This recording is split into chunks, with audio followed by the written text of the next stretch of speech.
Wear the right protective gear before starting any repair to prevent dust inhalation and chemical exposure. Always use sturdy nitrile or latex gloves to keep chemicals and solvents off your skin and to reduce cuts and abrasions. Choose a respirator or at minimum a certified dust mask rated for fine particulates when sanding, scraping, or mixing powders. If you are using solvents or working in a confined space, a respirator with appropriate organic vapor cartridges is required.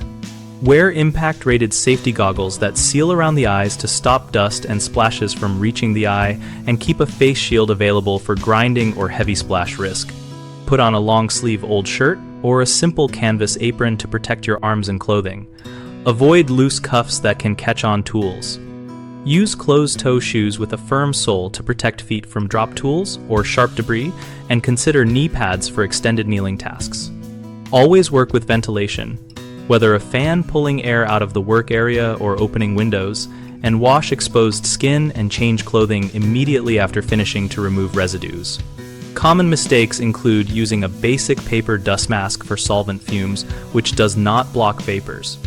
Fix this by switching to a respirator rated for organic vapors when using paints, adhesives, or strong cleaners. Another issue is relying on regular eyeglasses instead of sealed safety goggles, which let dust or splashes reach the eye. Remedy that by choosing goggles that fit close to the face and pairing them with a face shield for higher risk tasks. A third problem is wearing loose or synthetic clothing that can snag or melt when exposed to heat or solvents. Wear fitted cotton or canvas clothing and remove jewelry or loose accessories before working.